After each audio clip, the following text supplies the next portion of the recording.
दोस्तों नमस्कार। जैसा कि स्क्रीन में देख पा रहे होंगे, राष्ट्रीय स्वास्थ्य मिशन मध्य प्रदेश के द्वारा ये जो एचआर मैनुअल पॉलिसी जारी की गई है 2025 के लिए। आप यहाँ पे देख पाएंगे ये 27/2/2025 के लिए जारी की गई है। लेकिन बहुत सारे संविदा साथियों को इसके बारे में पता नहीं है, खबर नहीं है। तो चलिए देख लेते हैं सभी अपडेट को। वीडियो से बने रहें और वीडियो को लास्ट तक जरूर देखें। यहाँ पे आप लोग प्रतिलिपि देख पाएंगे, समस्त जिला कलेक्टर एवं अध्यक्ष जिला स्वास्थ्य समिति मध्य प्रदेश के नाम से जारी हुआ है। समस्त अधिष्ठाता शासकीय चिकित्सा महाविद्यालय मध्य प्रदेश। दोस्तों यहाँ पे जो ऑटोनोमस कॉलेज रहते हैं या तो हॉस्पिटल रहते हैं, उनके लिए ये जारी किया गया है। नेक्स्ट पॉइंट है समस्त क्षेत्रीय संचालक स्वास्थ्य सेवाएं मध्य प्रदेश एवं समस्त मुख्य चिकित्सा एवं स्वास्थ्य अधिकारी मध्य प्रदेश। आगे पढ़ पाएंगे, नवीन राष्ट्रीय स्वास्थ्य मिशन मध्य प्रदेश संविदा मानव संसाधन मैनुअल 2025 के संबंध में। आगे पढ़ पाएंगे, यहाँ क्या बताया है। विषया अंतर्गत लेख है कि राष्ट्रीय स्वास्थ्य मिशन मध्य प्रदेश के अंतर्गत कार्यरत संविदा अधिकारियों एवं कर्मचारियों के लिए नवीन संविदा मानव संसाधन मैनुअल 2025 निर्धारित किया गया है। यह मैनुअल दिनांक 1 अप्रैल 2025 से मध्य प्रदेश में प्रवृत्त होकर संविदा मानव संसाधन मैनुअल 2021 को संशोधित को अधिक्रमिक करेगा। तो दोस्तों यहाँ पे जो 2021 या उससे पहले का मानव संसाधन मैनुअल बना था, उसको हटा के उसकी जगह में 2025 का मानव संसाधन मैनुअल जारी कर दिया गया है, जिसमें आगे डिटेल आपको दिखेगी और आगे पढ़ पाएंगे। अतः दिनांक 1 अप्रैल 2025 से राष्ट्रीय स्वास्थ्य मिशन मध्य प्रदेश के अधिकारियों एवं कर्मचारियों के संबंध में समस्त कार्यवाहियां युक्त नवीन संविदा मानव संसाधन मैनुअल 2025 के प्रावधान अनुरूप सुनिश्चित की जावे। इसके बाद दोस्तों यहाँ पे जो प्रतिलिपि सूचनार्थ के लिए जारी किया गया है, जैसे कि निज सचिव माननीय उप मुख्यमंत्री लोक स्वास्थ्य एवं चिकित्सा शिक्षा विभाग मंत्रालय मध्य प्रदेश, निज सचिव माननीय राज्य लोक स्वास्थ्य चिकित्सा शिक्षा विभाग मंत्रालय मध्य प्रदेश। इन सभी के बारे में तो आप लोग देख ही आगे चलते हैं, डिटेल देख लेते हैं, तो वीडियो से बने रहें। अब दोस्तों यहाँ पे ये देख पाएंगे, राष्ट्रीय स्वास्थ्य मिशन मध्य प्रदेश संविदा मानव संसाधन मैनुअल 2025 दिनांक 1 अप्रैल 2025 से प्रभावशील। यहाँ पे जो संक्षिप्त विषय वार सूची दी गई है कि पेज क्रमांक में कितना क्या है, आप यहाँ पे देख पाएंगे किस पेज में क्या दिया गया है। जैसे कि संविदा अवधि एवं संविदा का जो नियम है वो पेज पृष्ठ संख्या 4 में दिया है। उसके बाद जो अनुबंध के बारे में बताया है, अनुबंध पृष्ठ संख्या 4 है, पेज संख्या 4 में दिया है। उसके बाद मूल मासिक मानदेय के बारे में जो दिया गया है पेज संख्या 7 में है। सेवा आधारित प्रतिवेदन 10 में है। भत्ते के बारे में दोस्तों पेज संख्या जो है पृष्ठ संख्या 12 है। मासिक मानदेय कटौता के बारे में पेज संख्या 12 में है।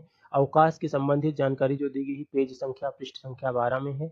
संविदा हस्तांतरण नीति पेज संख्या 13 में दिया गया है। हस्तांतरण प्रक्रिया के बारे में पेज संख्या 14 में दिया गया है। कौशल वृद्धि प्रशिक्षण पेज संख्या 15 में है। अनुशासन और आचरण पेज संख्या 15 में है। संबंध प्रावधान पेज संख्या 17 में है। जेंडर संवेदनशीलता पेज संख्या 18 में है। प्रदर्शन तथा हड़ताल में भाग लेना पेज संख्या 18 में है। परिवेदन का निराकरण पेज संख्या 18 में है। आकस्मिक मृत्यु होने पर अनुग्रह राशि पेज संख्या 19 में है। सेवा काल के मृत्यु होने पर अनुकंपा नियुक्ति के संबंधित जानकारी है पेज संख्या 19 में है। एवं अन्य की जो जानकारी नियम है वो पेज संख्या 20 में दिया गया है।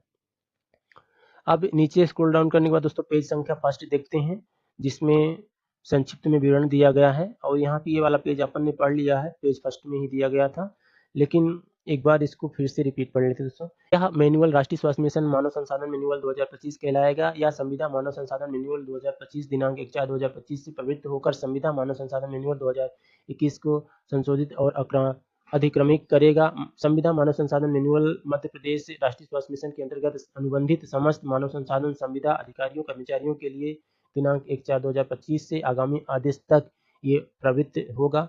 मानव संसाधन मैनुअल की आधिकारिकता यह मैनुअल मध्य प्रदेश के ऐसे संविदा अधिकारियों कर्मचारियों पर लागू होगा जिनका अनुबंधित मानदेय का भुगतान राष्ट्रीय स्वास्थ्य मिशन मध्य प्रदेश के द्वारा किया जाता है।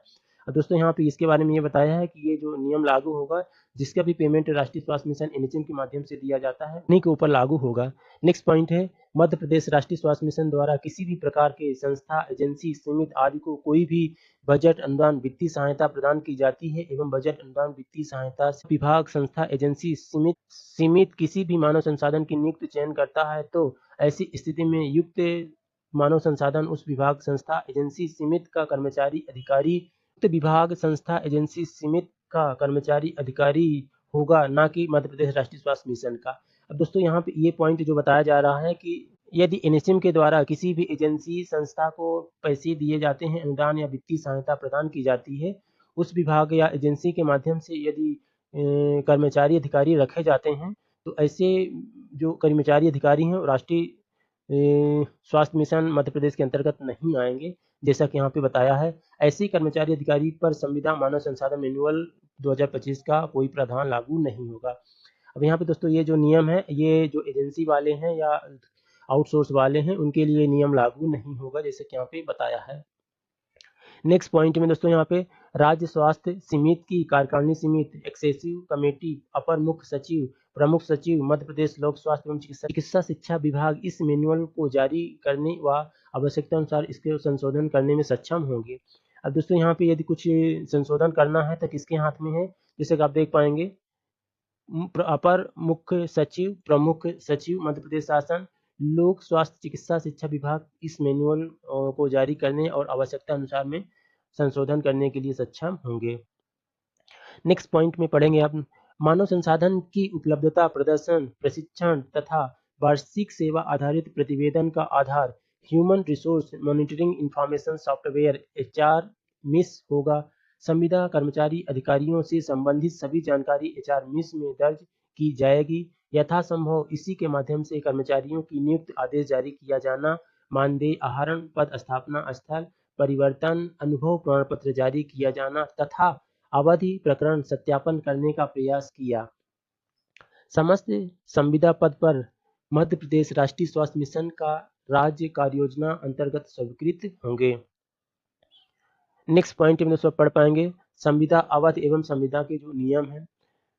संविदा पदों पर नियुक्त आदेश और अन्य उल्लेख न होने की स्थिति में संविदा अनुबंध दिनांक से वित्तीय वर्ष की समाप्ति तक अर्थात 31 मार्च तक के लिए होगी। संविदा अनुबंध के लिए न्यूनतम 21 वर्ष एवं अधिकतम 62 वर्ष एलोपैथी स्नातक और स्नातकोत्तर चिकित्सा अधिकारियों को छोड़कर। तो दोस्तों यहाँ पे जो एज लिमिट रखी गई है संविदा कर्मचारी अधिकारियों के लिए तो 21 से 62 वर्ष के बीच में रखी गई है। इसमें जो MBBS हैं और एलोपैथी वाले डॉक्टर्स हैं, अधिकारी हैं, उनको छोड़ के ये नियम यहाँ पे किया गया है। नेक्स्ट पॉइंट देख पाएंगे नियमित सेवा से सेवानिवृत्त कर्मचारियों, अधिकारियों, एलोपैथी स्नातक चिकित्सा अधिकारियों को छोड़कर अधिकतम 65 वर्ष की आयु तक संविदा आधार पर कार्य करने की अनुमति होगी। संविदा स्नातक स्नातकोत्तर चिकित्सकों एलोपैथी को अधिकतम 67 वर्ष की आयु तक संविदा अंतर्गत कार्य करने की अनुमति होगी। विशेष स्थिति में शारीरिक स्वास्थ्य को दृष्टिगत रखते हुए मिशन संचालक राष्ट्रीय स्वास्थ्य मिशन द्वारा अधिकतम 70 वर्ष की आयु तक कार्य करने की अनुमति दी जा सकेगी। अब दोस्तों यहाँ पे ये बताया है कि जैसे जो डॉक्टर अधिकारी हैं यदि वो अधिकतम 67 वर्ष तक या तो यदि उनकी स्थिति अच्छी है और काम करने में अच्छे हैं तो 70 वर्ष तक यहाँ पे सेवा अपनी दे सकते हैं। नेक्स्ट पॉइंट है आयु की गणना आलोच्य वर्ष की 1 जनवरी को आधार मानकर की जाएगी। अब जो एज है दोस्तों 1 जनवरी जैसे 2025 की एज काउंट की जाएगी तो 1 जनवरी 2025 से काउंट किया जाएगा। संविदा कर्मचारी अधिकारी की आयु जिस माह में 62 वर्ष हो रही है उस माह के अंतिम दिवस को उनकी सेवाएं स्वतः समाप्त मानी जाएंगी, परंतु यदि किसी संविदा कर्मचारी अधिकारी की जन्म तिथि माह से पहली तारीख है तब तक उसकी सेवा पूर्व माह की अंतिम तिथि को समाप्त मानी जाएगी। नेक्स्ट पॉइंट है मिशन द्वारा आवश्यकता अनुसार नवीन भर्ती प्रतिनियुक्ति द्वारा रिक्त पदों की पूर्ति की जा सकेगी। साथ ही राष्ट्रीय अथवा अंतर्राष्ट्रीय मान्यता प्राप्त संस्थाओं में चयन प्रक्रिया कैंपस चयन के माध्यम से की जा सकेगा। अब दोस्तों यहाँ पे ये पॉइंट देखने वाला है कि मिशन द्वारा आवश्यकता अनुसार नवीन भर्ती प्रतिनियुक्ति रिक्त पदों की पूर्ति की जा सकेगी। ये तो दोस्तों यहाँ पे NHM के द्वारा किया जाएगा। साथ में क्या बोला है कि राष्ट्रीय अथवा अंतर्राष्ट्रीय मान्यता प्राप्त संस्थाओं में चयन प्रक्रिया कैंपस चयन के माध्यम से की जा सकेगी। अब दोस्तों यहाँ पे यदि इनको भर्ती की जरूरत है और यदि NHM मिशन संचालक भर्ती नहीं कर पा रहा है तो यदि किसी राष्ट्रीय अथवा अंतर्राष्ट्रीय मान्यता प्राप्त संस्थान है जो कि अच्छी सुविधाएं प्रदान कर रहा है, अच्छे कैंडिडेट प्रदान कर रहा है, उनके माध्यम से ये यहाँ पे चयनित कर सकती है या भर्ती किया जा सकता है। नेक्स्ट पॉइंट है मध्य प्रदेश के अतिरिक्त अन्य राज्यों के मूल सभी संवर्ग के अभ्यर्थी चयनित को अनारक्षित श्रेणी में माना जाएगा। दोस्तों यहाँ पे यदि MP से अदर स्टेट के कैंडिडेट हैं तो उनको यहाँ पे अनारक्षित पोस्ट में रखा जा सकता है, जो कि अनरिजर्व पोस्ट रहती है उसमें रखा जा सकता है। नेक्स्ट पॉइंट है संविदा सेवा समाप्ति के अधिकार मिशन संचालक राष्ट्रीय स्वास्थ्य मिशन मध्य प्रदेश के पास रहेंगे। सेवा समाप्ति होने पर संविदा कर्मचारी अधिकारी 5 वर्ष तक मिशन में नियुक्त के लिए अयोग्य होंगे। यह जानकारी छिपाए जाने को कदाचार माना जा कर वैधानिक कार्रवाई की जा सकेगी। अब दोस्तों यदि किसी कैंडिडेट के यहाँ पे सेवा समाप्त की जाती है किसी भी कारणवश तो उसको 5 वर्ष तक यहाँ पे ज्वाइनिंग करने का ऑर्डर नहीं दिया जाएगा, और यदि कोई अपना कुछ दस्तावेज छिपा करके ज्वाइनिंग करता है तो उस दौरान पता चलने पर उनके ऊपर वैधानिक कार्रवाई की जा सकेगी। अब यहाँ पे दोस्तों ये अनुबंध पढ़ पाएंगे, अनुबंध के बारे में जो दिया गया है जानकारी। संविदा अधिकारियों कर्मचारियों के साथ अनुबंध निष्पादन। संविदा कर्मचारियों द्वारा प्रथम नियुक्ति आदेश प्राप्त होने के पश्चात राज्य स्वास्थ्य समिति जिला स्वास्थ्य समिति द्वारा प्राधिकृत अधिकारी के साथ गैर न्यायिक बंध पत्र जिसकी राशि मध्य प्रदेश शासन के नवीनतम दिशा निर्देशों के अनुरूप होगी पर अनुबंध निष्पादित किया जा सकेगा। दोस्तों यहाँ पे ये जो अनुबंध है आपका लागू होगा मध्य प्रदेश के शासन के नियम के अनुसार जो यहाँ पे मानव संसाधन मैनुअल के अंतर्गत जारी किया है। आगे और अपन पढ़ेंगे यदि होगा तो।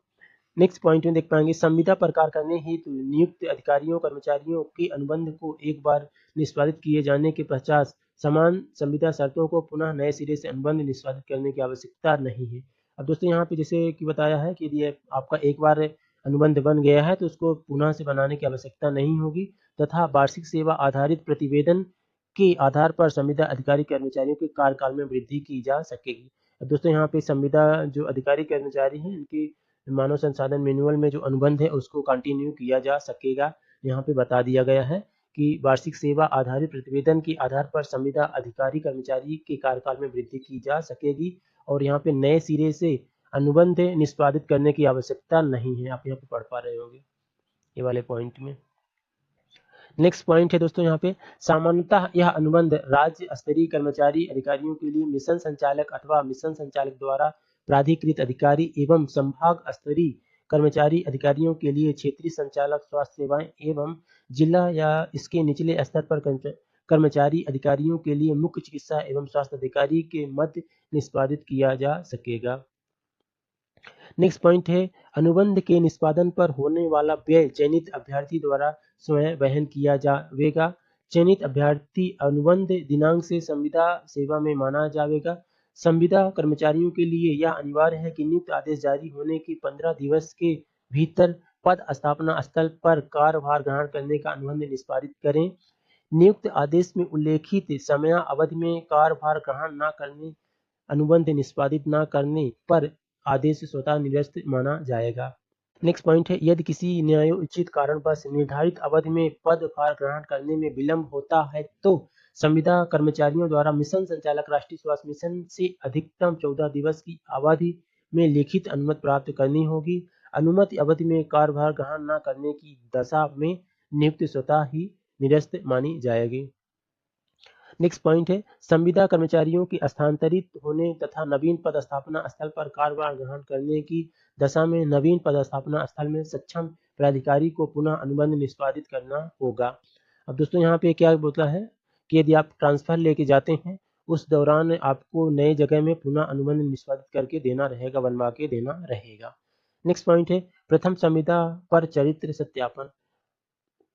संविदा पद पर चयनित कर्मचारी अधिकारियों की नियुक्ति के समय इस आशय का स्वप्रमाणन देना होगा कि उसके द्वारा प्रस्तुत समस्त दस्तावेज सत्य हैं, वैध हैं तथा इसके विरुद्ध किसी भी अन्य संस्था में कोई शिकायत आपराधिक प्रकरण विचाराधीन नहीं है। संविदा पद पर चयनित आवेदक को राष्ट्रीय स्वास्थ्य मिशन मध्य प्रदेश से संबंधित जिले द्वारा पुलिस अधीक्षक से चरित्र सत्यापन कराया जाएगा। चरित्र के संबंध में किसी प्रतिकूल टिप्पणी की दशा में परीक्षण उपरांत सक्षम अधिकारी द्वारा यथायोचित निर्णय लिया जाएगा। नेक्स्ट पॉइंट है अनुबंध पर चिकित्सकीय जांच। नियुक्त आदेश जारी होने के पश्चात कार्यभार ग्रहण करने की पूर्व अभ्यर्थी द्वारा मेडिकल फिटनेस के व्यय में जिला चिकित्सकीय बोर्ड का चिकित्सा प्रमाण पत्र प्रस्तुत करना अनिवार्य होगा। चिकित्सा बोर्ड द्वारा किए गए चिकित्सकीय परीक्षण में पाए जाने पर ही संविदा नियुक्त वैध होगी। गर्भवती महिलाओं के चिकित्सकीय दशा को दृष्टिगत रखते हुए तुरंत अनुबंध नहीं किया जावे।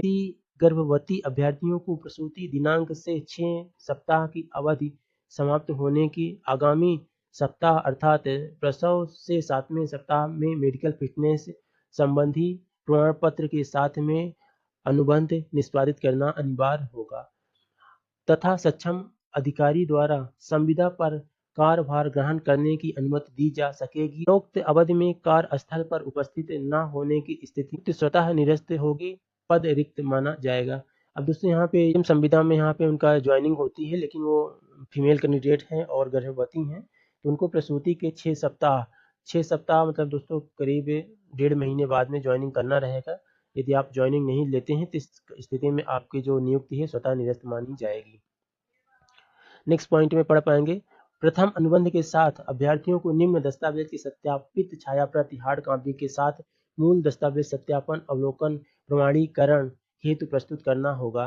जैसे कि आपका यहाँ पे हाई स्कूल की सर्टिफिकेट हो गई है, संबंधित पद हेतु निर्धारित शैक्षणिक योग्यता का प्रमाण पत्र अनुसूची, मान्यता प्राप्त शैक्षणिक संस्थान विश्वविद्यालय से प्राप्त स्नातक स्नातकोत्तर सक्षम अधिकारी द्वारा जारी वैध जाति प्रमाण पत्र मूल निवासी प्रमाण पत्र बार अनुभव प्रमाण पत्र आवश्यकता अनुसार अनुभव की प्रमाणीकरण हेतु सैलरी स्लिप जीपीएफ है ईपीएफ का खाता क्रमांक स्टेट आदि प्रस्तुत करना होगा। पैन कार्ड आधार कार्ड बैंक खाता क्रमांक आवश्यकता अनुसार वैध जीवित पंजीयन उदाहरण के लिए चिकित्सा के लिए चिकित्सकों के लिए चिकित्सा परिषद नर्सिंग अफसर तथा एनएम के लिए नर्सिंग काउंसिल है, फार्मासिस्ट के लिए मध्य प्रदेश फार्मेसी काउंसिल है, लैब टेक्नीशियन के लिए पैरामेडिकल काउंसिल है। ऐसी उम्मीदवार सभी अंकसूची प्रमाण पत्र जिनके आधार पर उम्मीदवार संबंधित पद हेतु उम्मीदवारी का दावा कर रहा हो, अन्य आवश्यक दस्तावेज को उक्त पद में निर्धारित अर्हता के लिए आवश्यक हो तो मांगे जाने पर प्रस्तुत करना होगा। नेक्स्ट पॉइंट दोस्तों यहाँ पे उपरोक्त दस्तावेज प्रस्तुत न करने, परीक्षण के दौरान अथवा नियुक्त अवधि में अनुबंध दस्तावेजों के असत्य कूट रचित पाए जाने पर अभ्यर्थी की नियुक्ति बिना किसी पूर्व सूचना के तत्काल निरस्त की जा कर उसके विरुद्ध कानूनी कार्यवाही की जा सकेगी। दस्तावेज परीक्षण उपरांत समस्त अर्हताएं सही पाए जाने पर पदस्थापना आदेश मिशन संचालक राष्ट्रीय स्वास्थ्य मिशन मध्य प्रदेश मिशन संचालक मध्य प्रदेश द्वारा प्राधिकृत अधिकारी द्वारा जारी किया जाएगा, परंतु अंतिम नियुक्त आवश्यक दस्तावेजों की पुष्टि होने पर ही की जाएगी। नेक्स्ट पॉइंट है राज्य जिला स्वास्थ्य समिति एवं संविदा कर्मचारियों के मध्य नियोक्ता कर्मचारी का संबंध होगा। संविदा कर्मचारी निर्धारित सेवाएं प्रदान करने के बदले निर्धारित मासिक मानदेय राशि प्राप्त करेंगे। भारत सरकार द्वारा समग्र स्वास्थ्य सूचकांकों के आधार पर उच्च प्राथमिकता वाले चिन्हांकित जिलों में चयनित कार्यरत सेवा प्रदाता संवर्गों के लिए मापदंडों का निर्धारण किए जाने पर तथा अनुसार अतिरिक्त कार्य निर्धारित प्रोत्साहन राशि का भुगतान राज्य स्वास्थ्य समिति के अनुमोदन उपरांत किया जा सकेगा। नेक्स्ट पॉइंट है दोस्तों, अनुबंध उपरांत संविदा कर्मचारी को उनके पद स्थापना स्थल पर निवास करना अनिवार्य होगा। संविदा कर्मचारी को शासन के समस्त राष्ट्रीय कार्यक्रमों के संचालन में सक्रिय रूप से भाग लेना अनिवार्य होगा। ऐसे कार्यक्रमों में भाग नहीं लेना कदाचार माना जाएगा। संविदा कर्मचारी राष्ट्रीय स्वास्थ्य मिशन मध्य प्रदेश द्वारा प्राधिकृत अधिकारी के प्रशासकीय नियंत्रण के अधीन होगा।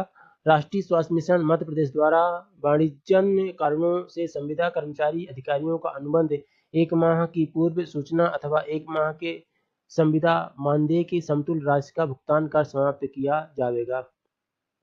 दोस्तों यहाँ पे ये वाला पॉइंट क्या बताया है कि राष्ट्रीय स्वास्थ्य मिशन मध्य प्रदेश द्वारा परिस्थितिजन्य कारणों से संविदा कर्मचारी अधिकारी का अनुबंध 1 माह पूर्व या 1 माह का संविदा मानदेय समतुल्य राशि का भुगतान कर समाप्त किया जा सकेगा। अब यहाँ पे यदि किसी कारणवश या कुछ ऐसी परिस्थिति बनती है, गलत कोई कार्य होता है, उस स्थिति में ये हो सकता है।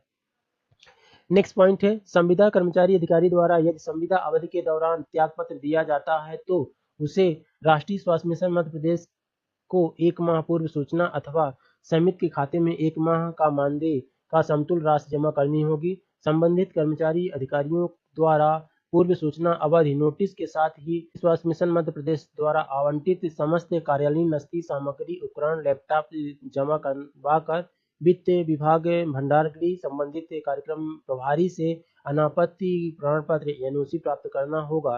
सूचना अवधि में संविदा कर्मचारी को अवकाश की पात्रता नहीं होगी।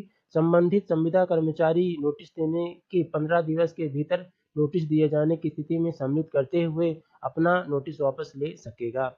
पॉइंट है, राष्ट्रीय स्वास्थ्य मिशन मध्य प्रदेश के अंतर्गत कार्यरत संविदा कर्मचारी अधिकारियों की यदि राष्ट्रीय स्वास्थ्य मिशन मध्य प्रदेश के अंतर्गत अन्य संविदा पद पर स्वास्थ्य विभाग में किसी अन्य पद पर चयनित होते हैं, उस स्थिति में 1 माह का मासिक मानदेय जमा करने की छूट रहेगी। ऐसे संविदा कर्मचारी अधिकारियों को यथा समय सूचना देनी होगी। अब दोस्तों यहाँ पे ये वाला पॉइंट है कि यदि किसी संविदा कर्मचारी अधिकारी का मध्य प्रदेश के शासन में स्वास्थ्य विभाग में चयनित होता है, तो उस कंडीशन में किसी प्रकार का 1 माह का जो राशि है, वेतन है, वो देना नहीं रहेगा, लेकिन आपको यहाँ यथा समय सूचना प्रदान करनी रहेगी। पॉइंट है, अनुबंध अवधि में दी गई सेवाओं के लिए कोई पेंशन, ग्रेजुएटी, बोनस, अन्य किसी भी प्रकार के अथवा नियमित शासकीय सेवा के दावा आदि का पात्रता नहीं होगी। किसी भी संविदा कर्मचारी को बिना मिशन संचालक की अनुमति के उस पद के अतिरिक्त किसी अन्य पद पर प्रतिनियुक्त पर पदस्थ नहीं किया जाएगा। उसके लिए उसे अनुबंधित किया गया हो, किंतु स्थानीय परिस्थितियों के अनुसार अतिरिक्त प्रभार जिले द्वारा दिया जा सकेगा। नवनियुक्त संविदा कर्मचारियों को अनुबंध पश्चात राष्ट्रीय स्वास्थ्य मिशन मध्य प्रदेश के अंतर्गत मानदेय आहरण के लिए अनिवार्यता ऑनलाइन सॉफ्टवेयर HRMIS में प्रविष्ट करानी होगी, जिससे मानदेय का आहरण किया जा सकेगा। अब यहाँ पे मूल मासिक मानदेय जो रखी गई है उसके बारे में जानकारी दी गई। राज्य स्वास्थ्य समिति द्वारा संविदा संवर्ग के हेतु निर्धारित मूल मासिक मानदेय उस संवर्ग हेतु देय न्यूनतम राशि होगी। पूर्व से कार्य कर रहे संविदा कर्मचारियों को राष्ट्रीय स्वास्थ्य मिशन के नवीनतम निर्देश के अनुरूप पुनरीक्षित मानदेय दिया जा सकेगा। संविदा कर्मचारियों को प्रतिमाह एक मासिक मानदेय राशि भुगतान किया जाएगा। मासिक मानदेय में वृद्धि की गणना आलोचित वित्तीय वर्ष प्रथम दिवस 1 अप्रैल की तिथि से माना जाएगा, अर्थात 31 मार्च तक निर्धारित सेवा अवधि पूर्ण करने वाले कर्मचारी अधिकारियों को ही मानदेय वृद्धि की पात्रता होगी। अब दोस्तों यहाँ पे जिनका भी इंक्रीमेंट लगता है, मानदेय में वृद्धि होती है, उनको 1 अप्रैल से 31 मार्च तक 1 साल पूरा कम कर लेते हैं, उन्हीं की वृद्धि यहाँ पे की जाएगी। शासकीय सेवा से सेवानिवृत्त चिकित्सकों विशेषज्ञों को संविदा पर जिस पद के विरुद्ध नियुक्ति दी जाती है, उस पद हेतु राष्ट्रीय स्वास्थ्य मिशन के अंतर्गत निर्धारित मानदेय अथवा पे माइनस पेंशन में से जो भी कम होगा वो मानदेय देना होगा।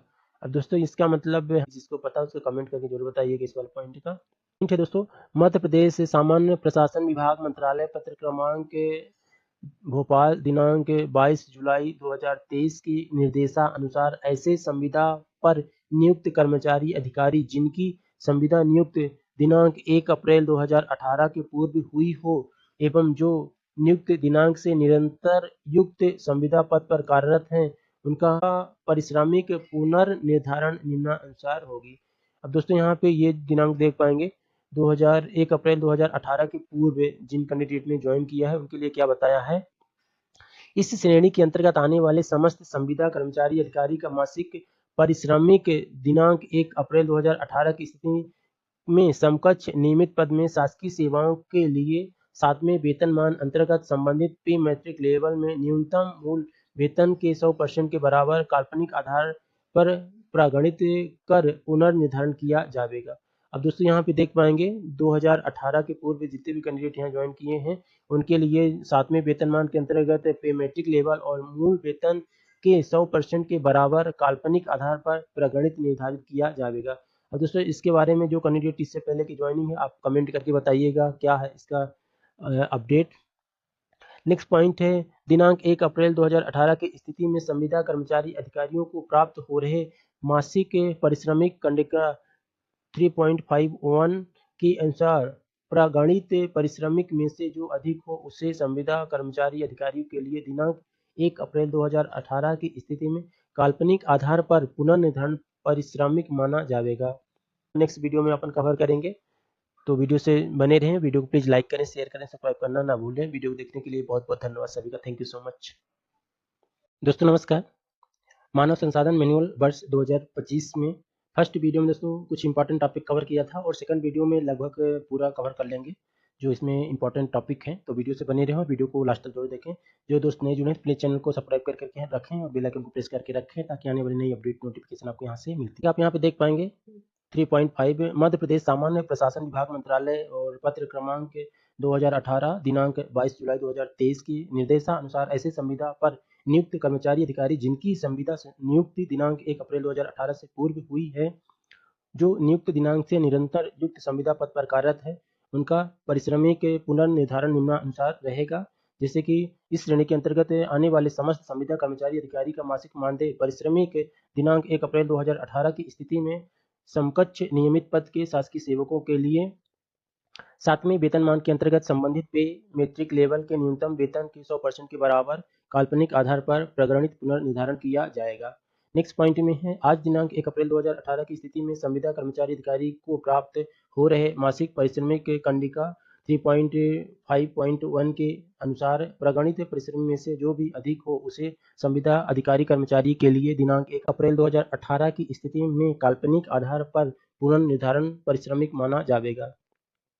अब दोस्तों यहाँ पे ये जो कंडिका के बारे में निर्धारण किया गया है, जैसे कि आप देख पाएंगे क्रमांक 3.5.2 के अनुसार पुनर्निर्धारित पर श्रमिक में उपभोक्ता मूल्यांकन सूचनांक के आधार पर वित्तीय वर्ष 2019-20 में 7.69%, वित्तीय वर्ष 2020-21 में 5.16%, 2021-22 में 4.88% और 2022-23 में 5.94% और 2023-24 में 3.7% की वृद्धि कर दिनांक 1 अप्रैल 2030 की स्थिति में देय पारिश्रमिक निर्धारण किया जाएगा और प्रतिवर्ष वेतन वृद्धि विगत वर्ष में वार्षिक वृद्धि जोड़कर पुनर्निर्धारित किए गए पारिश्रमिक पर आगामी 100 रुपये के गुणांक तक पूर्णांकित कर प्रमाणित की जाएगी। तो दोस्तों यहाँ पे जो 2018 वाले कैंडिडेट है उससे पहले वाले कैंडिडेट है, दोस्तों इसका डिटेल में प्लीज जिसको अच्छे से पता हो गुणा भाग करके तो कमेंट करके जरूर बता दें ताकि सभी दोस्तों को पता रहे। और ये आप देख पाएंगे इस तरह से आपका जो 100 रुपये के हिसाब से आपका यहाँ पे गुणांक किया जाएगा। जैसे 1000 रुपये है तो 7.69 में 76 रुपये 90% बढ़ जाएगा, जो इस प्रकार रहेगा 1076.90 रुपये रहेगा।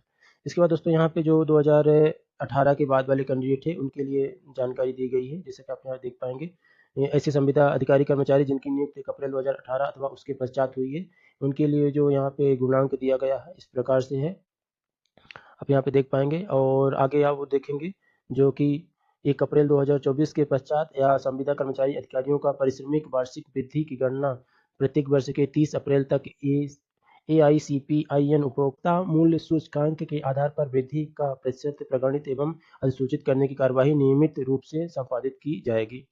नेक्स्ट दोस्तों यहाँ पे सेवा आधारित प्रतिवेदन जो दिया गया है इसमें पढ़ पाएंगे, संविदा पर कार्यरत कर्मचारी अधिकारियों को प्रतिवर्ष सेवा आधारित प्रतिवेदन द्वारा दक्षता आकलन किया जाएगा। यह आकलन आलोच्य वर्ष के 1 माह फरवरी मार्च में किया जाएगा। सेवा आधारित प्रतिवेदन द्वारा दक्षता आकलन TOR टर्म ऑफ रेफरेंस के अनुरूप संदर्भित समयावधि में किए गए कार्य के आधार पर किया जाएगा। सेवा आधारित प्रतिवेदन की प्रक्रिया जो है इस प्रकार रहेगी, जैसे कि आप देख पाएंगे सेवा आधारित प्रतिवेदन प्रतिवर्ष ऑनलाइन पद्धति HR में इसके माध्यम से की जाएगी। और यहाँ पे देख पाएंगे ये सारी जानकारी जो है इसमें सेवा अवधि की दी गई है, कब कब किया जाएगा और किसके माध्यम से, जैसे कि अधिकारी रहेंगे जो विकास खंड स्तर हेतु के लिए यहाँ पे विकास खंड चिकित्सा अधिकारी रहेंगे और उसके बाद यहाँ पे समीक्षक अधिकारी मुख्य चिकित्सा एवं स्वास्थ्य अधिकारी रहेंगे और स्वीकार्यता अधिकारी क्षेत्रीय संचालक स्वास्थ्य सेवाएं रहेंगे। इसके बाद जिला स्तर हेतु में सिविल सर्जन एवं सह मुख्य अस्पताल अधीक्षक और मुख्य चिकित्सा अधिकारी और क्षेत्रीय संचालक स्वास्थ्य सेवाएं रहेंगी और मुख्य प्रशासकीय अधिकारी NHM मध्य प्रदेश यहाँ पे रहेगा जिला स्तर। संभाग स्तर हेतु में यहाँ पे संबंधित कार्यक्रम अधिकारी रहेंगे, संचालक NHM रहेंगे और मिशन संचालक NHM यहाँ पे मध्य प्रदेश रहेगा। उसके बाद दोस्तों यहाँ पे आपका जो स्क्रॉल है काउंट कैसे किया जाएगा, जैसे आप यहाँ पे पढ़ पाएंगे, 1 वर्ष की संविदा काल अवधि समाप्ति पर सक्षम अधिकारी द्वारा संविदा कर्मचारी अधिकारी का आचरण एवं सेवा का आकलन पारदर्शी प्रक्रिया का निर्धारण करते हुए किया जाएगा ताकि स्वच्छाचारिता की स्थिति निर्मित ना हो। ग्रेडिंग और श्रेणीकरण निम्नानुसार रहेगी, जैसे कि का बहुत अच्छा जो कि 7.1 से 10 के बीच में रहेगा, खा अच्छा रहेगा जो 6.1 से 7 के बीच में रहेगा और गा औसतन रहेगा 5.1 से 6 के बीच में रहेगा और घा जो है D रहेगा औसतन से कम जो कि 5 पॉइंट या अथवा उससे नीचे रहेगा। आगे पढ़ पाएंगे, यदि वर्षा अंत में संविदा अधिकारी कर्मचारी की ग्रेडिंग औसत कम होने की दशा में सेवा समाप्त करना आवश्यक हो तो नैसर्गिक न्याय के सिद्धांत प्रिंसिपल ऑफ नेचुरल जस्टिस का पालन किया जाएगा। सेवा समाप्त करना आवश्यक होने पर संबंधित अधिकारी कर्मचारी को सुनवाई का युक्ति अवसर देते हुए कंडिका क्रमांक 1.5 के अनुरूप में कार्यवाही की जा सकेगी। अब दोस्तों यहाँ पे कंडिका 1.5 के अनुरूप जो है आपको दिखा देते हैं किस प्रकार से वहाँ पे बताई गई है, तो वीडियो से बने रहें। आप यहाँ पे देख पाएंगे कंडिका 1.5 ये यहाँ पे दिया गया है। संविदा सेवा समाप्ति की अधिकार मिशन संचालक राष्ट्रीय स्वास्थ्य मिशन मध्य प्रदेश के पास रहेंगे। सेवा समाप्त होने पर संविदा कर्मचारी अधिकारी 5 वर्ष तक मिशन में नियुक्ति के लिए अयोग्य रहेंगे। यह जानकारी छिपाए जाने को कदाचार माना जाएगा और वैधानिक कार्यवाही की जा सकेगी। नेक्स्ट पॉइंट है बंद पद अवधि। पीजीएमओ के प्रकरण में बंद पद अवधि बॉन्डेड पीरियड में मिशन संचालक राष्ट्रीय स्वास्थ्य मिशन द्वारा बढ़ाई जा सकेगी तथा मिशन की आवश्यकता अनुसार पद स्थापना स्थल में परिवर्तन किया जा सकेगा। भत्ते संबंधी जो जानकारी, संविदा कर्मचारी अधिकारियों की महंगाई एवं अन्य भत्ते जैसे गृह भाड़ा भत्ता, चिकित्सा भत्ता, हस्तांतरण भत्ता आदि की पात्रता नहीं होगी। यात्रा एवं दैनिक संविदा कर्मचारी को मिशन संचालक अथवा प्राधिकृत अधिकारी से आदेशित शासकीय कार्य हेतु यात्रा करने के समकक्ष ग्रेड पे हेतु मध्य प्रदेश शासन वित्त विभाग द्वारा समय समय पर जारी नियमों के अनुरूप यात्रा भत्ता, दैनिक भत्ते की पात्रता होगी। इसके अतिरिक्त अन्य किसी प्रकार की भत्ते की पात्रता नहीं होगी। मासिक मानदेय और कटौती। दोस्तों यहाँ पे जो टीडीएस है उसके बारे में जानकारी दी है, ये आपको पता ही है, ईपीएफ हो गया है। आकस्मिक अवकाश। अब दोस्तों यहाँ पे ये जो अवकाश है इसको अपन ध्यान से देख लेते हैं। जैसे कि आकस्मिक अवकाश के बारे में जो बताया है, संविदा पर नियुक्त कर्मचारी अधिकारियों को नियमानुसार एक कैलेंडर वर्ष में 13 दिन का आकस्मिक अवकाश और 3 दिन का ऐच्छिक अवकाश की पात्रता होगी।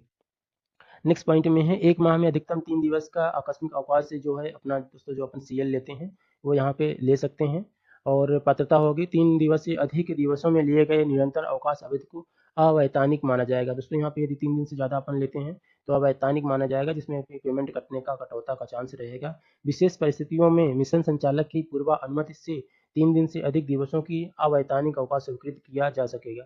दोस्तों यहाँ पे अवैतनिक के जो अवकाश है यदि आप स्वीकृत कर लेते हैं तो यहाँ पे आप छुट्टी पे तो जा सकते हैं, लेकिन आपको यहाँ पे सैलरी नहीं मिलेगी जितने दिन आप यहाँ पे छुट्टी पे रहेंगे। किंतु इस हेतु अवकाश जाने से पूर्व आवेदन देना होगा। अवकाश की कार्योत्तर स्वीकृत नहीं की जाएगी। नेक्स्ट पॉइंट है दोस्तों यहाँ पे विशेष अवकाश। विशेष अवकाश के अंतर्गत आप दोस्तों आप देख पाएंगे यहाँ पे आप मेडिकल मान सकते हैं, क्योंकि यहाँ पे मेडिकल वाला अभी कोई नाम नहीं आया है इसके अंतर्गत। तो विशेष अवकाश में क्या बताया है, मध्य प्रदेश से सामान्य प्रशासन विभाग के जो पत्र क्रमांक ये है 2018/1/3 दिनांक 22/7/2023 अनुसार संविदा कर्मचारी अधिकारियों को 1 वर्ष में 15 दिवस का विशेष अवकाश की पात्रता हो। विशेष अवकाश की पात्रता के माध्यम से अवकाश स्वीकृत की जा रही है, एक तरह का मेडिकल ही आप यहाँ मान सकते हैं। नेक्स्ट यहाँ पे है प्रसूति अवकाश, जो कि 180 दिन का मिलता है, पहले से ही मिल रहा है और यहाँ 6 मंथ का ये रहता है दोस्तों। उसके बाद यहाँ पे यदि किसी संविदा कर्मचारी ने से 1 साल के अंतर्गत लेना चाहते हैं तो उनको यहाँ पे अवकाश तो मिल जाएगा, लेकिन अवकाश स्वीकृत नहीं होगा। पाएंगे संविदा सेवा का प्रथम वर्ष में लिया गया अवकाश अवैतनिक होगा। अवैतनिक मतलब जिसमें आपको पेमेंट नहीं मिलेगा, लेकिन आप ज्वाइन करेंगे उसके बाद आप ज्वाइनिंग हो सकती है। अवकाश मिलते हैं दोस्तों तो प्रथम 2 संतानों के लिए दे रहता है, और पितृत्व अवकाश में जो है फादर या पिता को जो मिलता है इसमें 15 दिन का अवकाश मिलता है, और यहाँ भी प्रथम 2 जीवित संतानों के लिए रहता है। पितृत्व अवकाश स्वीकृत करने का अधिकार राज्य स्तरीय कार्यालय की ओर से प्राधिकृत जारी किया होता है, प्राधिकृत अधिकारी का होगा। प्रसूति अवकाश अथवा पितृत्व अवकाश स्वीकृत करने हेतु आवेदक को अनुबंधकर्ता अधिकारी को आवेदन देना होगा तथा अनुमोदन उपरांत ही अवकाश स्वीकृत किया जा सकेगा। हस्तांतरण नीति। दोस्तों यहाँ पे हस्तांतरण नीति जैसे आप पढ़ पाएंगे कि संविदा कर्मचारी अधिकारियों का हस्तांतरण मिशन संचालक राष्ट्रीय स्वास्थ्य मिशन मध्य प्रदेश की स्वीकृत उपरांत वर्ष में 1 बार अथवा सामान्य प्रशासन विभाग द्वारा हस्तांतरण का रोक और शिथिलता देने का किया जा सकेगा। संविदा कर्मचारी अधिकारियों के हस्तांतरण आवेदन पोर्टल के माध्यम से ही स्वीकार किए जाएंगे। संविदा कर्मचारी अधिकारियों के हस्तांतरण तत्समय उपलब्ध रिक्त पदों के विरुद्ध किए जाएंगे। संविदा कर्मचारी अधिकारियों का हस्तांतरण करने हेतु न्यूनतम 2 वर्ष की निर्बाध सेवा अवधि सफलतापूर्वक पूर्ण करना होगा। सामान्यतः प्रथम नियुक्ति से 2 वर्ष तक तथा हस्तांतरण दिनांक से आगामी 2 वर्ष तक हस्तांतरित कर्मचारी अधिकारी पात्रता नहीं होगी। मतलब यहाँ पे दोस्तों कम से कम 2 वर्ष आपको कंप्लीट होना चाहिए, चाहे आपने ट्रांसफर ले लिया है उसके बाद से 2 साल, और यदि आपका नई नियुक्ति है, नई ज्वाइनिंग है तो उसके बाद 2 साल तक कंप्लीट होना चाहिए। नेक्स्ट पॉइंट है संविदा कर्मचारी अधिकारियों के हस्तांतरण हेतु राष्ट्रीय स्वास्थ्य मिशन मध्य प्रदेश द्वारा एचआरमिस पोर्टल का उपयोग किया जाएगा। संविदा कर्मचारी अधिकारियों का हस्तांतरण हेतु किसी भी प्रकार के भत्ते की पात्रता नहीं होगी। अपवाद की स्थिति में यहाँ पे संविदा कर्मचारी अधिकारियों का हस्तांतरण किया जा सकता है। यदि किसी कैंडिडेट का यहाँ पे आप चाहें तो परस्पर समान पद में म्यूचुअल करा के सहमत हो सकती है। दूसरा यहाँ स्वयं की गंभीर बीमारी की जैसे कैंसर, किडनी के रोग और हार्ट सर्जरी इत्यादि की दिक्कत है तब ले सकते हैं। केवल यहाँ पे केवल जिला स्तरीय और मेडिकल बोर्ड द्वारा आपको प्रमाण पत्र लगाना रहेगा, और विकलांग की स्थिति में जिला बोर्ड का विकलांगता प्रमाण पत्र के आधार पर शासकीय सेवारत पति पत्नी के आवेदन पर। अब यहाँ पे दोस्तों यदि हस्बैंड वाइफ हैं तो भी यहाँ पे आसानी से आपका ट्रांसफ़र हो जाता है। संविदा कर्मचारी अधिकारियों के विरुद्ध अत्यंत गंभीर शिकायत, गंभीर अनियमितता, गंभीर लापरवाही, लोकायुक्त, संगठन, आर्थिक अपराध एवं अन्वेषण ब्यूरो अथवा पुलिस द्वारा संविदा कर्मचारी अधिकारी के विरुद्ध आपराधिक प्रकरण दर्ज करने अथवा अभियोजन की कार्रवाई प्रारंभ होने पर भी यहाँ पे आपको ट्रांसफर किया जा सकता है। और यदि किसी का न्यायाक्रम है तो नेक्स्ट पॉइंट दोस्तों, यहाँ पे हस्तांतरण करने के बाद आपको 14 दिन के अंतर्गत दूसरी जगह ज्वाइनिंग कर लेना है और हस्तांतरण के बाद 7 दिन के अंतर्गत यहाँ पे आपको पदस्थापना से कार्यमुक्त किया जाएगा। और यदि आपको कार्यमुक्त हस्तांतरित अधिकारी कर्मचारी के आगामी 7 दिन के भीतर में कार्यस्थल पर उपस्थित देनी होगी। इसके बाद यहाँ पे ऑनलाइन आवेदन के लिए जो लिंक है, इसके माध्यम से जहाँ से आपका पेमेंट है उसी माध्यम से ज्वाइनिंग की तो सारी जानकारी दी गई है। जैसे कि आप देख पाएंगे, प्रतिवर्ष हस्तांतरण नियम अनुसार आवेदन करने की अंतिम तिथि जो रहेगी 15 दिवस के भीतर करना रहेगी और स्क्रूटनी की अंतिम तिथि के आगामी 15 दिवस के अंदर ज्वाइनिंग करनी रहेगी। हस्तांतरण आदेश जारी होने के 30 दिन के भीतर आपको ज्वाइनिंग करनी रहेगी। हस्तांतरण आदेश जारी होने के अधिकतम 14 दिन के दिवस में कार्य दिवस के भीतर आपको यहाँ पे ज्वाइनिंग करनी रहेगी। हस्तांतरण प्रक्रिया में दोस्तों यहाँ पे सारी जानकारी दी गई है, जैसे कि आप पढ़ पाएंगे। राष्ट्रीय स्वास्थ्य मिशन जिला स्तरीय संविदा कर्मचारी अधिकारी जिले के भीतर हस्तांतरण प्रशासनिक आधार पर राष्ट्रीय स्वास्थ्य मिशन मानव संसाधन मैनुअल वर्ष 2025 के प्रावधान नियमों का पालन करते हुए संबंधित जिले के पदेन अध्यक्ष जिला स्वास्थ्य समिति मध्य प्रदेश द्वारा संविदा पद पर रिक्त तथा नियमित संवर्ग के समतुल्य कर्मचारी अधिकारियों की उपलब्धता के दृष्टि रखते हुए किया जा सकेगा। जिले के भीतर पदेन जिला अध्यक्ष स्वास्थ्य समिति मध्य प्रदेश द्वारा हस्तांतरण की सूचना संबंधित मुख्य चिकित्सा एवं स्वास्थ्य अधिकारी द्वारा 7 दिवस के भीतर राज्य स्तर पर मिशन संचालक राष्ट्रीय स्वास्थ्य मिशन मध्य प्रदेश को दी जाना होगी तथा अनुसार परिवर्तित स्थान अनुरूप एचआर मिस आईडी क्रिएशन की यथाउचित कार्यवाही 15 दिवस के भीतर सुनिश्चित की जा सके। राष्ट्रीय स्वास्थ्य मिशन मध्य प्रदेश के पोर्टल पर एचआर मिस आईडी ट्रांसफर के लिए अधिकार केवल राज्य स्तर पर ही निहित होंगे। प्रशासकीय आधार पर राष्ट्रीय स्वास्थ्य मिशन मध्य प्रदेश के पदस्थापना जिले के अन्य मुख्यालय अथवा अन्य जिले के विकासखंड में संविदा कर्मचारी अधिकारियों का हस्तांतरण मिशन संचालक राष्ट्रीय स्वास्थ्य मिशन मध्य प्रदेश द्वारा किया जाएगा। उच्च प्राथमिकता वाले जिलों तथा संस्थागत प्रसव हेतु चिन्हित केंद्रों पर रिक्त पदों की पूर्ति एवं प्रशासकीय आवश्यकता की दृष्टि में रखते हुए संविदा कर्मचारी अधिकारियों का पदस्थापना की जा सकेगी। कार्यमुक्ति के लिए तो यहाँ पे देख पाएंगे, कार्यमुक्ति हेतु समय अवधि जो रहेगी, प्रशासकीय हस्तांतरण आदेश जारी होने के 7 दिवस के भीतर हस्तांतरित कर्मचारी अधिकारी कार्यमुक्त किया जाना अनिवार्य होगा। और कार्यमुक्त हस्तांतरण होने पर सक्षम अधिकारी द्वारा हस्तांतरित कर्मचारी अधिकारी को 7 दिवस के भीतर कार्यमुक्त किया जा सकेगा। युक्त निर्धारित समय अवधि बीत जाने पर यदि सक्षम अधिकारी द्वारा कार्यमुक्त नहीं किया जाता तो ऐसी स्थिति में वरिष्ठ स्तर के अधिकारी हस्तांतरित कर्मचारी अधिकारी को एक पक्षी कार्यमुक्त कर सकेंगे। मानदेय दोस्तों यहाँ पे देख पाएंगे, जो है ये जानकर देख पाएंगे। कौशल वृद्धि के लिए जो बताई गई है, कौशल वृद्धि प्रशिक्षण में संविदा तकनीकी मानव संसाधन को यथा विशेषज्ञ चिकित्सक स्टाफ नर्स आदि को समय समय पर आवश्यकता अनुसार कौशल प्रशिक्षण दिया जा सकेगा। युक्त प्रशिक्षण की अधिकतम अवधि 1 माह की होगी, जिसे संबंधित कार्यक्रम प्रभारी को अनुशंसा पर मिशन संचालक राष्ट्रीय स्वास्थ्य मिशन द्वारा परिवर्तित की जा सकेगी। अनुशासन और आचरण, राष्ट्रीय स्वास्थ्य मिशन मध्य प्रदेश के अंतर्गत विभिन्न संविदा पदों पर कार्यरत सभी कर्मचारी अधिकारी मिशन द्वारा जारी दिशा निर्देशों किसी भी कार्य में लिप्त नहीं होंगे जिससे मिशन की छवि को धूमिल होती है। संविदा पर नियुक्त कर्मचारी अधिकारी द्वारा बिना सूचना के कर्तव्य स्थल से निरंतर 30 दिवस तक अनाधिकृत रूप से अनुपस्थित रहने पर अनुबंधकर्ता अधिकारी द्वारा नियमानुसार संविदा अनुबंध समाप्त किया जा सकेगा। संविदा कर्मचारी अधिकारी द्वारा कदाचार करने, वित्तीय अनियमितता में सम्मिलित होने, किसी भी आपराधिक कृत्य में सम्मिलित होने अथवा ऐसे किसी भी कार्य का प्रतिभागिता करने पर जिससे राष्ट्रीय स्वास्थ्य मिशन की छवि धूमिल होती हो, मिशन संचालक राष्ट्रीय स्वास्थ्य मिशन मध्य प्रदेश द्वारा मौखिक अथवा लिखित सुनवाई के अवसर दिया जाएगा।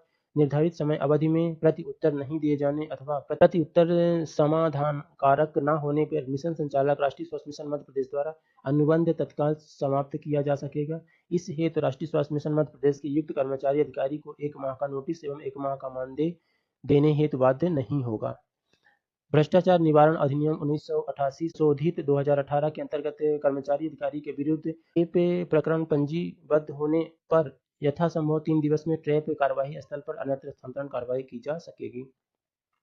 आपराधिक प्रकरण में होता है दोस्तों, तो इसकी जानकारी यहाँ पे दी गई है, क्या हो सकता है आपके साथ में और ये कौन आपके अधिकारी रहेंगे, जांच करता रहेंगे, उनके बारे में। राष्ट्रीय स्वास्थ्य मिशन के अंतर्गत निम्नलिखित शास्तीय प्रावधान रहेगा। शिकायतों के सत्य पाए जाने पर निम्नलिखित दंड अधिरोपित किए जा सकेंगे। चेतावनी पत्र, परिनिंदा प्रस्ताव, अर्थदंड आरोपित कर अधिकतम 10 दिवस पारिश्रमिक कटौता। दोस्तों यहाँ पे यदि किसी के खिलाफ किसी तरह से पैसा लेने का वो लगता है 10 दिन का यहाँ पे आपका कटौता की जा सकती है और संचयनी प्रभाव से वार्षिक परिश्रम में वृद्धि में अधिकतम 2 वर्ष तक रोका जा सकता है। आपको यहाँ पे इंक्रीमेंट रोका जा सकता है। शिकायत की जांच के प्रचलन के समय 50% मानदेय रोका जा सकता है। शिकायत का समयावधि मानदेय भुगतान न किया जाना और संविदा सेवा समाप्ति मिशन संचालक राष्ट्रीय स्वास्थ्य मिशन द्वारा किया जा सकता है। उपरोक्त 12.1.6 की शक्तियाँ जिला स्वास्थ्य समिति अध्यक्ष के अनुमोदन से पारित की जा सकेंगी। नेक्स्ट पॉइंट दोस्तों, यहाँ पे संविदा सेवा समाप्त किया जाना। इस नियम के तहत किसी भी संविदा कर्मचारी अधिकारी का सेवा समाप्ति की मिशन संचालक राष्ट्रीय स्वास्थ्य मिशन द्वारा जांच उपरांत जैसा कि इस नियम में उपबंधित किया गया है निम्नलिखित कारणों से की जा सकती है। नंबर 1 है कार्यालयीन आदेशों का अवहेलना, अवज्ञा और संदिग्ध निष्ठा होने पर ही कदाचरण के लिए, और तीसरा है प्रशासनिक तथा वित्तीय प्रकृति की अनियमितता तथा अप्रमाणित होने पर। जेंडर संवेदनशीलता, दोस्तों यहाँ पे जेंडर संवेदनशीलता भी बताई गई है। यदि आपके द्वारा किसी तरह से कर्तव्य किया जाता है आपके कार्यस्थल में, जैसे कि कार्यस्थल प्रभारी द्वारा समस्त अधीनस्थ महिलाओं की यौन उत्पीड़न हेतु प्रभारी कदम उठाए जाएंगे, जैसे कि यौन उत्पीड़न में निम्नलिखित अशिष्ट कामयुक्त क्रियाकलाप सम्मिलित है, जैसे संपर्क तथा कामासक्त व्यवहार। दूसरा है यौन सहमत की मांग या निवेदन करना। तीसरा है कामसक्त भक्ति या चौथा है अश्लील साहित्य दिखाना। पांचवा है कामासक्त प्राकृत का कोई भी अशिष्ट शारीरिक, शाब्दिक या सांकेतिक आचरण करना। संविदा महिला कर्मचारियों के विरुद्ध यौन उत्पीड़न शिकायतों की जांच। अब दोस्तों यहाँ पे यदि किसी प्रकार से कुछ होता है तो यहाँ पे जांच बैठाई जाएगी, जिसमें कम से कम 50% महिला सदस्य भी शामिल किए जाएंगे। उसके अलावा यहाँ पे जो विशेष जानकारी दी गई है आप यहाँ पढ़ पाएंगे। प्रदर्शन तथा हड़ताल में भाग लेना।